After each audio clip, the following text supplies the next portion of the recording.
I didn't realize I was living someone else's life. Not at first. Not for a long time. 10 seconds into this confession, here is the truth I avoided admitting for most of my adulthood: I didn't lose my life suddenly. I slowly replaced it with a version that wasn't mine. It started innocently. Almost invisibly. I made choices that made sense to other people. Choices that sounded good out loud. Choices that earned nods instead of questions.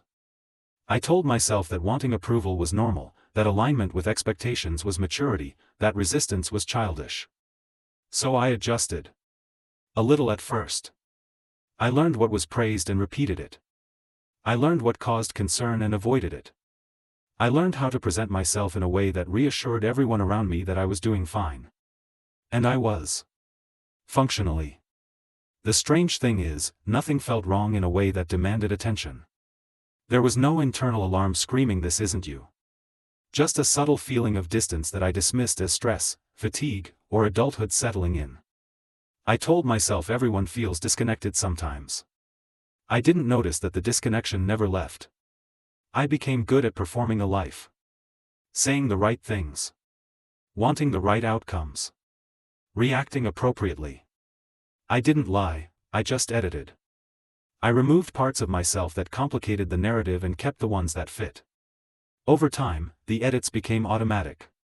I stopped asking what I actually wanted and started asking what made sense. What would be reasonable? What would keep things stable? The more I did that, the less resistance I felt. Resistance fades when you stop listening to it. People described my life in ways that sounded comforting. Everything seems so put together. You've got it figured out. You're doing exactly what you should. I smiled when they said that. Inside, something tightened. Because I wasn't sure what should meant anymore. I realized, slowly, that my days felt scripted. Predictable. Efficient. I moved from obligation to obligation with very little friction. I handled responsibilities well. I didn't fall apart. I didn't cause problems. I just didn't feel present. Moments passed without landing. Conversations ended without resonance. Achievements arrived and left without leaving a mark. I told myself this was normal, that satisfaction was quieter than excitement, that meaning wasn't supposed to be loud. But this wasn't quiet meaning. It was absence. I remember one specific evening that keeps returning to me now. I was alone, doing something ordinary, and I suddenly felt a sharp sense of unfamiliarity, like I had walked into the wrong house by mistake. Everything around me was technically mine, but none of it felt personal. I looked at my own life and felt like a guest. That scared me. I tried to trace the feeling back, but there was no single decision to blame. No obvious turning point. Just a long series of small compromises that had slowly rewritten my priorities. I had said yes when I meant maybe. I had stayed silent when something mattered. I had chosen what was expected instead of what was honest. None of those choices felt dramatic. That's why they worked. I realized I had been borrowing identity from other people's expectations. From what made them comfortable. From what made my life legible to others. Over time, that borrowed identity became the default. And my own voice grew quiet. I didn't notice when I stopped arguing with myself. When discomfort stopped prompting change and started being something I carried quietly instead. I thought I was being resilient. I was being compliant. The most unsettling part wasn't unhappiness. It was unfamiliarity. I didn't recognize myself in my own reactions. I responded the way someone like me would respond, not the way I actually felt. My emotions felt delayed, filtered, dulled. I wasn't pretending. I was adapting. And adaptation, when it lasts too long, becomes erasure. I began to wonder how much of my life had been chosen, and how much had been accepted by default. How many decisions were actually answers to expectations I never questioned. That question lingered. And with it came a fear I didn't know how to articulate. If this wasn't my life, where did mine go? Once the idea took hold that this might not be my life, I couldn't push it away. It followed me through ordinary moments, turning familiar routines unfamiliar. I began to notice how often my actions felt pre-approved, like I was executing decisions that had already been agreed upon by an invisible committee. Nothing required courage. Nothing demanded honesty. Everything simply continued. That continuity used to comfort me. Now it felt suspicious. I started paying attention to my internal reactions, not the polished ones I showed, but the first impulses that surfaced before I edited them away. Those impulses were weak, hesitant, almost embarrassed to exist. I realized how long it had been since I had trusted them. They didn't sound reasonable. They didn't fit the story. So I had ignored them for years. I saw how deeply my identity had become entangled with being understandable. My life made sense to other people. That had been the goal, even when I didn't know it. I wanted my choices to be explainable, defensible, aligned with what someone else would consider logical. I didn't want my life to raise questions. And in avoiding questions, I had erased answers. The fear grew when I imagined stepping outside that constructed version of myself. Who would I be without the labels that made me legible? Without the role that explained my presence in rooms and conversations? The thought felt destabilizing. Because that role had protected me. It had given me belonging without requiring exposure. I began to understand that the life I was living hadn't been imposed on me. I had consented to it slowly, willingly, in exchange for comfort and approval. That made the realization harder to accept. I couldn't blame anyone. The breaking point came quietly, as these things often do. Someone asked me a simple question: "Are you happy?" I answered automatically. Yes. The word came out smoothly, convincingly. I had said it many times before. But this time, something didn't line up. The answer felt detached, like it belonged to a version of me I was no longer sure existed. I corrected myself too late. I'm fine. That pause said more than I wanted it to. For the first time, I allowed myself to sit with the discomfort instead of explaining it away. I didn't rush to redefine happiness in safer terms. I didn't list reasons why I shouldn't complain. I just stayed quiet. And in that quiet, a realization surfaced that made my chest tighten. I didn't know what happiness would look like for me anymore. Not because I was lost. Because I had never asked. I had lived inside a framework where happiness was assumed to follow correctness. If you do the right things, life should feel right eventually. When it didn't, I assumed the problem was patience. But patience had turned into postponement. I started seeing how much of my life was built on deferral. I had deferred joy. Deferred dissatisfaction.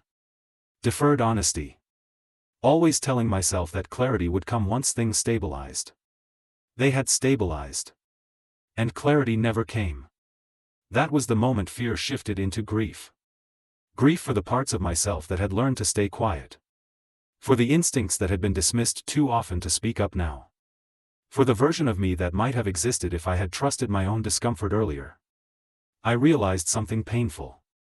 Even if I changed now, I would never recover the years I had spent living as someone else's idea of me. That thought nearly broke me. Because it meant the cost of compliance wasn't just emptiness. It was time. I wasn't sure how to reclaim myself, or even if that was still possible. The convenient identity I had built was deeply integrated into my life. Walking away from it wouldn't just be uncomfortable. It would be destabilizing. I would disappoint people. I would confuse them. I would have to explain myself without fully understanding myself yet. The idea of that terrified me. Staying felt dishonest. Leaving felt dangerous. I was standing between two losses, the loss of the life I had, and the loss of the life I might never live if I stayed. And for the first time, I understood something clearly. This wasn't a phase. It was a reckoning.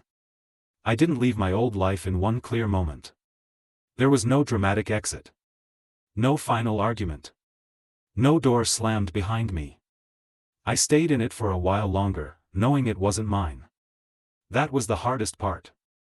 Because once you see that you're living someone else's life, you can't unsee it.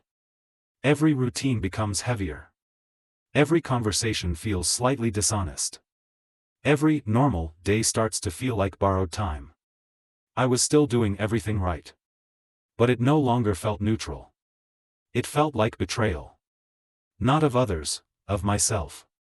I began to notice how often I felt a quiet resistance before doing things I had done for years without question. Getting up. Going to certain places. Playing certain roles. The resistance wasn't loud enough to stop me, but it was persistent enough to exhaust me. I felt like I was carrying two lives at once. The one I had built. And the one I had never lived. The gap between them widened until it was impossible to ignore. What finally pushed me wasn't courage. It was grief. Grief for the realization that if I didn't act, this would be my life forever, coherent, respectable, empty. Grief for the fact that no one was coming to interrupt it. No crisis would arrive to justify change. If I wanted my life back, I would have to disrupt it myself. That terrified me. Because the life I was living worked.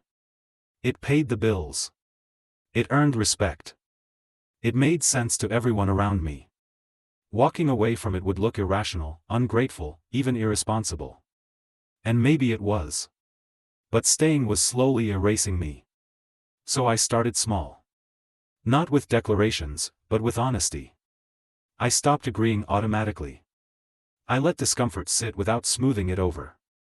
I admitted, first to myself, then to others, that I didn't know what I wanted yet, but I knew what I didn't want.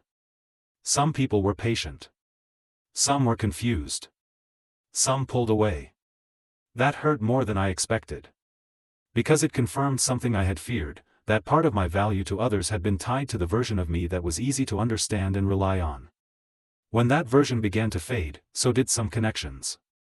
I didn't blame them. I had built those relationships on a role I was no longer willing to play.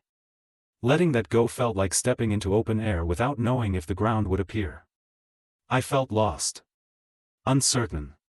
Exposed. But I also felt something I hadn't felt in years. Present. For the first time, my days were no longer pre-written. I didn't always know how to explain my choices. Sometimes I made decisions that didn't look impressive or efficient or strategic. They just felt true. That truth didn't come with instant peace. It came with anxiety, doubt, and a deep sense of mourning for the life I was leaving behind, even though it had never really been mine. I learned something important during that period. You don't reclaim your life by finding yourself. You reclaim it by choosing yourself, again and again, even when it costs you clarity, approval, and certainty.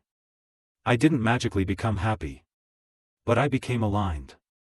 And alignment feels different from happiness. It feels heavier. More demanding. More honest. I still grieve the time I lost living a life that wasn't mine.